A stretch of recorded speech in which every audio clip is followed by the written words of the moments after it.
All right, we're recording. Lauren Winner. Yay! I see the red light. So we're on, and you see this? Does this look familiar? That does. That's my book cover. And not Yay. you. Not you on the cover. It is not me on the cover, although, weirdly, the photograph of me, like, I'm wearing this exact same shirt as that model. It's strange. That's sheer coincidence that I'm wearing the same shirt. It really is the same shirt. It's, like, exactly the same shirt. But I think that the cover model's fingers are fatter than mine. Lauren, what's it like to go to someone's blog and see the headline, Lauren Winner's divorce? Well, if it hadn't been your blog, I don't know that I would have gone to it because, as you know, I have this policy of trying to avoid things that are written about me. It completely freaked me out and made my stomach drop. And I will say that you focused on that theme in your posts more than I thought was warranted by the book. I thought that might have more to do with you than with the book, Tony Jones. Well, all of my posts, Lauren Winner's divorce, loneliness, anxiety, and bourbon, they all ultimately were about how I connected with the book. I mean, they ultimately became about me. Each post became about me. And As well they should. That is the hope with this book, right? Is that, like, I mean, I think with all memoirs, if you don't find your own story connecting with them, what's the point of reading them? Okay, so you and I have talked about this, in the past, and I will say that reading your book was the first time I actually understood that. I always thought it was kind of BS when memoirists were like, it's not an autobiography. So like, facts don't matter that much, and we change the names, we change the timelines because it's a memoir. It's really not about me. It's about you, the reader. And I'm like, BS. It's all about you. But I tried to read your book in that way. And it seems like you succeeded from your blog post. Yeah, I think your book really did resonate with me, and I think it's going to really resonate with a lot of people.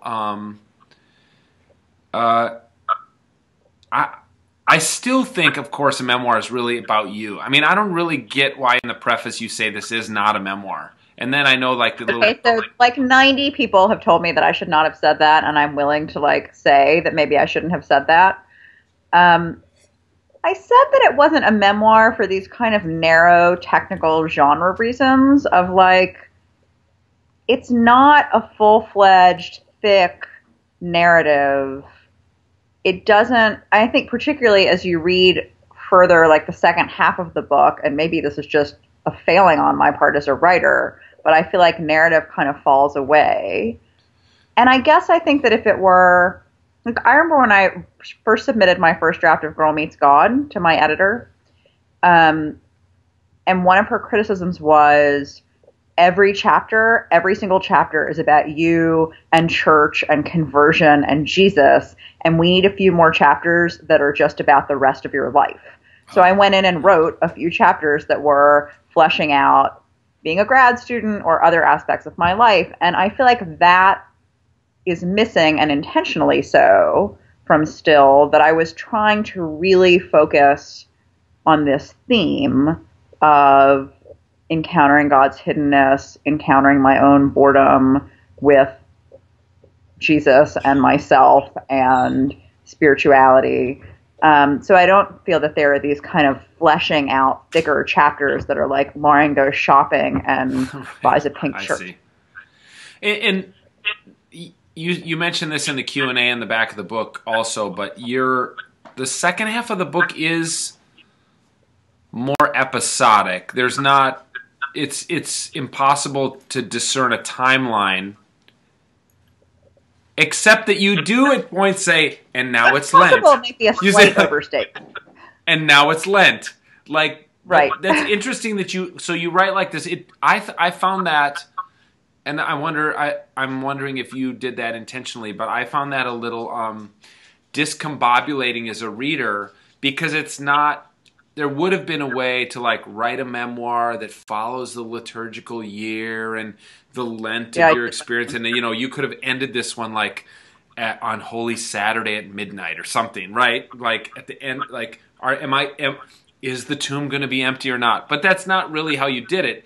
But you do start these chapters, which viewers who haven't, read it yet should know. A lot of them are quite short, a paragraph or two. Some of them, others are 10 pages long. But you'll just say these things like, so it's Lent, ba ba ba ba ba, and we don't know if it's Lent of the year your mom died, Lent of the year you got divorced, Lent 3 years later, and you must have known that because you're giving a specific time, but not in the continuum of kind of your progress through this stuff.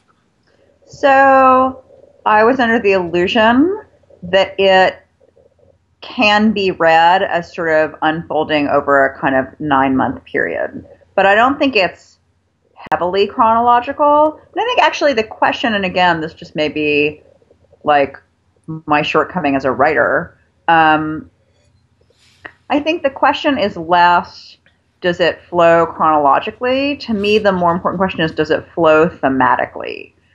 Like, in my fantasy imagining of this book, you wouldn't actually just randomly dip into the chapters. The chapters are in an order for a reason. They're in a thematic order. I think one could randomly open it up and read a chapter and put it down. But I recognize that the thematic ordering is, to put it positively, is subtle. To put it more critically, may not be actually kind of overt or present enough. And I think part of the reason that I have some of the material that I have in the preface and some of the material that I have in the Q&A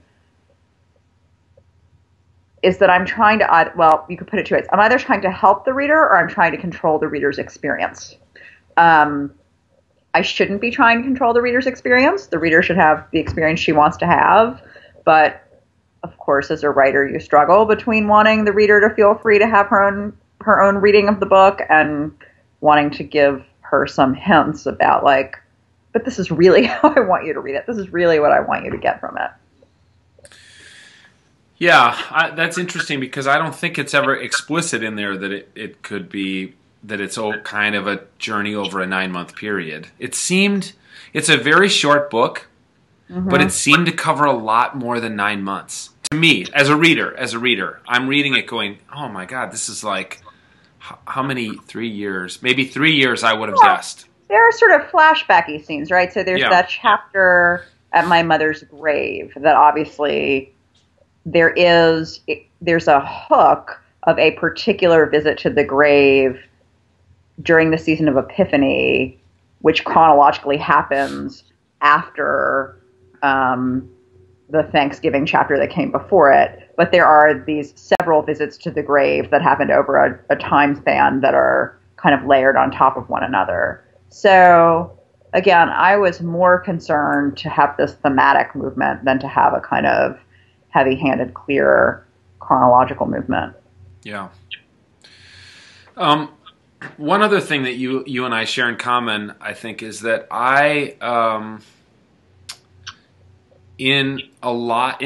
know, I've written whatever 8 or 9 books. I just, I don't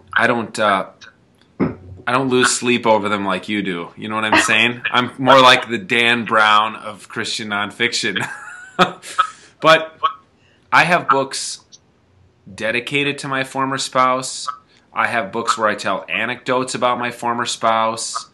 And I've had people ask questions about that. And it's obviously it's uncomfortable and it's, I don't want to be ashamed of it. And so you are, and it even came up on, people asked it on my blog. People have said stuff on Amazon. You wrote a book about chastity and fidelity and this kind of thing. And my question isn't even about that. My question is about how you and I and others as authors, did that have a chilling effect as you sat down to write a memoir and you were like, 10 years from now, people are going to say, why did you write that in still? Like, now you've been through treatment and you don't drink bourbon anymore. Isn't that or what? Hopefully that will never happen, but I hope it will never happen too. But you know what I'm saying? Like, it stops me short. It stops me up short. And I think I have to push through that and still be honest as an author, and be authentic, come what may. Well, it's funny. I was having lunch with my aunt today, and she has read, I don't know, maybe a quarter of the book at this point. And she said to me something like, I don't really fully understand how you can be so revealing. I understand how you can write this, but how can you stand to publish it? And my thoughts about that are twofold. One is that, ask my therapist. There's obviously something going on in my ego structure that likes the exhibitionism and that also creates distance from the text, right? And part of that is because, this is not a first draft that you're reading. It's not even a 10th draft. This is a seriously revised piece of work. And I think for me, the revising process at some level creates some distance. As I am shaping the sentences and the images and the chapters and working out the architecture to the book, in a sense, that creates some space for me between the subject matter of the book and me, the real actual person. But I also, frankly, I just don't think about it very much. I mean, obviously the book has just recently come out and I have not received, much response to it yet, but I've gotten a few emails that have been really moving from people I don't know, saying that they've read the book and it has companioned them in some helpful way. And when I read those emails, I don't find myself thinking, oh my goodness, this person knows X, Y, and Z about me now. So somehow there's some gap in my mind between the book as artifact and me as a person, even though these are these real events from my life. But as I've said to you before, I mean, yes, the book is honest. Yes, these are true. I mean, I really do have anxiety attacks all the time, and I really feel crushed by loneliness, and I drink a lot of bourbon. But I mean, is this really shockingly honest, gut-wrenching stuff? It just seems like, so someone has said that she's lonely and drinks Jack Daniels. This just doesn't seem to me to be searing revelation that, oh my God, people are going to know that I sit on my porch and I'm lonely. Heaven forfend. Yes, I sit on my porch and I get really lonely and feel despairing about it. Now you know that. So what? Well, you and I have had, off the record conversations about the pitfalls of, Christian publishing in particular, and you're not publishing with a Christian publishing house, so you have freedom that a lot of authors who are peers of yours and mine don't have. So here's my last question for you. Do you think you'll ever write a book on writing? Because I think a lot of us who admire your writing would like you to write a book on writing. That is interesting because I would love to. My favorite kind of teaching to do is teaching creative writing.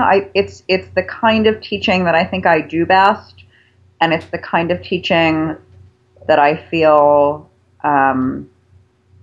comes most intuitively to me. And so I do keep, a notebook of notes that I sort of am working from and working with when I teach creative writing workshops.